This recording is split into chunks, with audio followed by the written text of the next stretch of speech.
블레셋 사람이 다시 이스라엘을 치거늘 다윗이 그의 부하들과 함께 내려가서 블레셋 사람과 싸우더니 다윗이 피곤하매.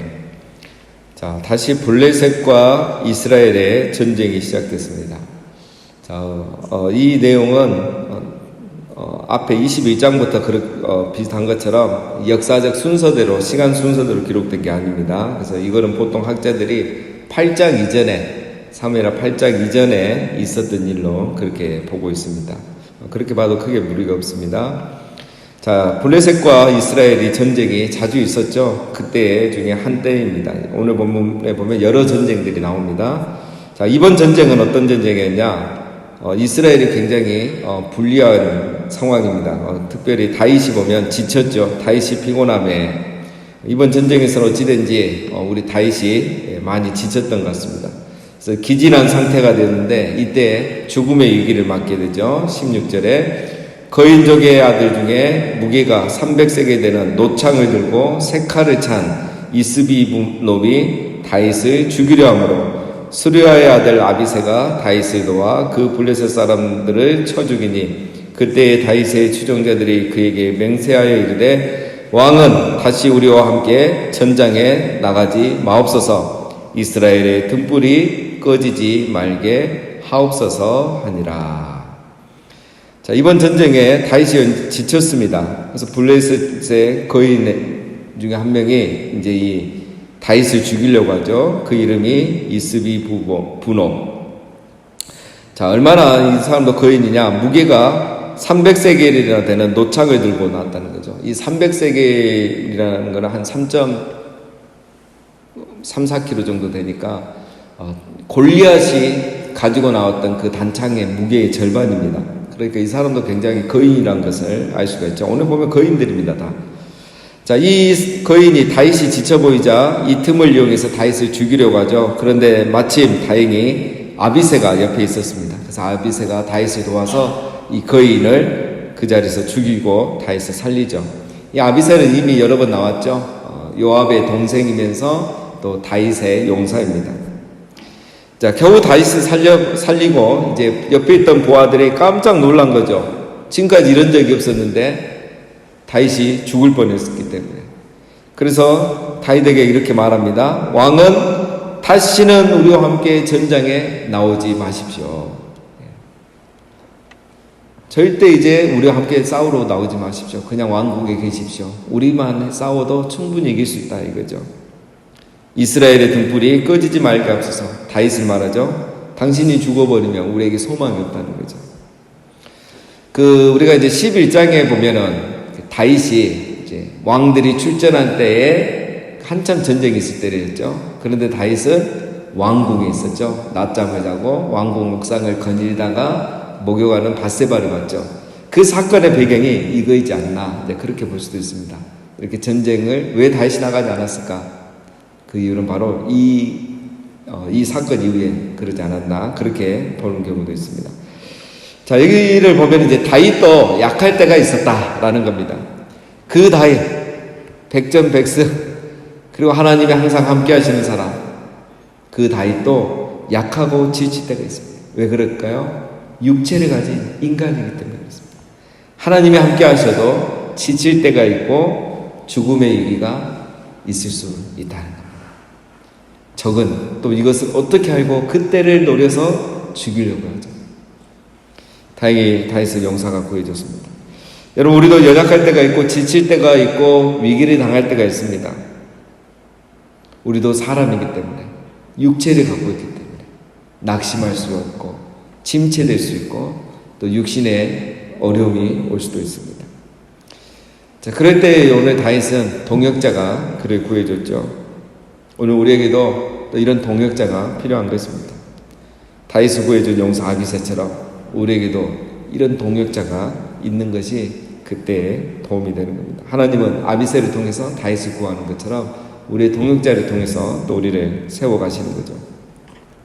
자, 18절 다른 전쟁입니다. 그 후에 다윗 다시 블레셋 사람과 고비에서 전쟁할 때에 후사 사람 시브게는 거인족의 아들 중에 삽을 쳐 죽였고. 자, 이제 또 다른 전쟁이에요. 자, 오늘은 용사들을 소개하는 내용입니다. 자, 블레셋과 곱이라는 곳에서 전쟁을 한 이야기입니다. 자, 이 곱이 어디인지는 지금 정확히 알 수 없습니다. 자, 후사 사람 십부게가 거인족의 아들 중 삽이라는 사람을 죽인 거죠. 자, 후사 사람, 후사는 베들레헴 남쪽에 있는 도시입니다. 거인 한 명이 이제 십부게에 의해서 또 죽었죠. 벌써 2명째 죽었습니다. 자, 19절. 또다시 블레셋 사람과 곱에서 전쟁할 때에 베들레헴 사람 야레오르김의 아들 엘하나는 가드 골리앗의 아들 라흐미를 죽였는데 그 자의 창자루는 배틀채에 같았더라. 자, 이번 전쟁도 곱이라는 같은 장소에서 있었던 다른 전쟁 이야기입니다. 자, 이번에는 엘하난이라는 용사가 이제 골리앗의 아우 라흐미를 죽였다. 그죠? 자, 골리앗의 아들이라고 하는데 이 골리앗이 사무엘상 17장에서 다윗이 죽인 골리앗과 동일 인물은 아니라고 보는 게 맞습니다. 골리앗은 이미 죽었고, 그러면 이 골리앗은 왜 또 등장하느냐? 아마도 이 골리앗이라는 이름이 블레셋에서 흔한 이름, 우리 철수 의원이 하듯이 흔한 이름이지 않았을까? 또는 어떤 블레셋의 용사들을 이렇게 골리앗이라고 부르지 않았나? 그렇게도 보고 있습니다. 자, 세 번째 용사가 또 그 세 번째 거인을 이렇게 제압을 했습니다. 자, 20절. 또 가드에서 전쟁할 때에 그곳에 키가 큰 자 하나는 손가락과 발가락이 각기 6개씩 모두 24개가 있는데 그도 거인족의 소생이라. 그가 이스라엘 사람을 능욕함으로 다윗의 형 삼마의 아들 요나단이 그를 죽이니라. 자, 이번 전쟁은 가드라는 곳에서 있었던 전쟁입니다. 가드는 블레셋의 도시 중에 하나죠. 자, 이번 전쟁에는 누가 등장합니까? 블레셋 사람 중에 한 명이 키가 크고 손가락 발가락이 6개씩 있었다 각각. 그러니까 총 몇 개죠? 6, 4, 24, 24개인 거예요. 자, 24개의 손가락 발가락이 있는 것이 싸움에 유리하나 하면 그건 아니겠죠. 그런데 어떤 면에서 유리하겠습니까? 키도 큰데 손가락 발가락을 이 6개면은 보는 사람은 뭡니까? 공포감을 느끼게 되죠. 좀 무섭죠. 그러니까 벌써 거인인데 이런 흉측한 모습을 하고 있으니까 굉장히 두려웠고 겁을 먹을 수 있는 겁니다. 보는 것만으로도 공포감을 주는 거죠. 자, 그러나 이번 이 거인도 소용이 없습니다. 다윗의 형인 삼마의 아들인 요나단, 사울의 아들이 아니죠. 다윗의 형의 아들의 요나단이 그를 또 제압을 합니다. 자, 그러니까 이 거인들이 쑥쑥 나오는데 아무 힘도 발휘하지 못하고 다윗의 용사들에게 다 제압됐다 이겁니다. 자, 22절 정리합니다. 이 네 사람의 가드의 거인족의 소생이 다윗의 손과 그의 보아들의 손에 다 넘어졌더라. 자, 오늘의 결론이죠. 블레셋의 4명의 거인이 다윗의 용사 4명에 의해서 다 죽었다는 겁니다. 아비세, 십부게, 엘하난, 요나단 이 4명의 용사들. 물론 이 용사들 외에도 많이 있습니다. 다윗의 30명의 용사들가 있었지만 오늘 이 4명의 용사가 이름이 기록이 되었습니다. 자, 오늘 내용은 간단하고 쉽죠. 자, 몇 가지만 적용해 보겠습니다. 자, 무엇을 말해주고 있는가? 다윗도 약할 때가 있고 죽을 위기가 있었다는 것입니다. 자, 이 왕이 죽을 위기가 있었고 이렇게 싸우다가 지치고 기진맥진해서 죽음의 위기를 맞이하게 된다. 이건 뭘 말하냐면 다윗이 왕이지만 위험한 자리도 마다하지 않고 자기 백성들, 보아들과 함께 전쟁을 했다는 겁니다. 그 정도로 왕은 위험한 자리를 가리지 않고 앞서서 싸우고 백성들과 함께 했다는 거죠. 그러다가 죽을 위기를 맞이했습니다. 자, 그런데 이렇게 싸우다가 죽을 뻔했는데 그의 부하 아비새가 그를 살려줬죠. 그러나 나중에 전쟁에 출전하지 않고 왕궁에 혼자 있을 때 그때 어떻게 됐습니까? 다윗은 편안했고 건강했겠지만 다윗은 그때부터 죽어가기 시작했던 거죠. 죄를 범하고 그때부터 영적으로 죽어가기 시작하고 총기가 떨어지기 시작하고 그리고 압살롬에 의해서 죽을 뻔하고 세바에 의해서 죽을 뻔하고 그때부터 오히려 몸은 산 것 같지만 그는 실제적으로 그의 삶은 죽어가고 있었던 겁니다. 오히려 영적으로 안일해지고 큰 죄를 범했죠. 중요한 말 있죠. 우리 이순신 장군의 난중일기 보면 필사즉생, 필생즉사. 죽고자 하면 살고, 살고자 하면 죽는다. 그 말이 맞습니다. 우리 인생도 마찬가지입니다. 우리 인생도 그렇고 이것이 또 하나님 나라의 원리입니다. 하나님의 밀이 땅에 떨어져 죽으면 많은 열매를 맺고 죽지 않냐면 그대로 있느니라. 우리가 주를 위해서, 주의 나라를 위해서 죽고자 하면 살게 되고 살고자 하면 죽게 되는 거예요. 그래서 여러분, 죽으려고 한 사람은 말이 없습니다. 열심히 충성되게 신실하게 살아가죠. 그러나 살고자 하는 사람은 늘 살려고 하기 때문에 불평, 불만이 많습니다. 그리고 일을 자기 일처럼 하지 않죠. 십자가 군병처럼 너 맡은 자리에서 충성을 다하라. 이게 뭔지를 몰라요. 자기 중심에서만 생각하기 때문에 나에게 얼마나 이익이 되느냐, 손해가 되느냐만 생각하는 거죠. 그러나 십자가 군병은 다릅니다. 하나님 나라를 위해서 죽고자 하고 그렇게 하면서 살게 된 거죠. 요즘은 이제 다 살려고 하는 시대가 됐죠. 다 잘 살려고. 어느 시대, 이제 우리가 그 한때 웰빙 시대라는 게 있었는데 지금은 뭐 웰빙이란 말도 꺼내지도 않고 사용하지도 않죠. 왜냐하면 다 그렇게 살아가고 있기 때문에, 다 그렇게 살려고 하기 때문에 이제 그게 뭐 그냥 시대로 지나가 버린 겁니다. 특히 요즘 젊은 세대도 그렇죠. 우리 부모 세대처럼 하나님 나라를 위해, 교회를 위해 죽으려고 하지 않습니다. 그러나 여러분, 우리는 알고 있죠. 내가 죽으려고 하면 나도 살고 우리 자녀도 살게 되는 거죠. 이 단순한 원리를 우리가 머리로 알고 삶으로 알지 못하는 것이 이제 요즘 젊은 세대입니다.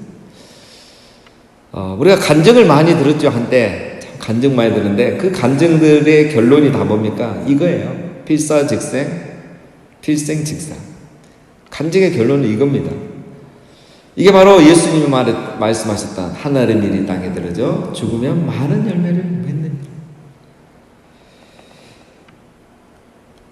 예수님만 죽어야 하는 것이 아닙니다.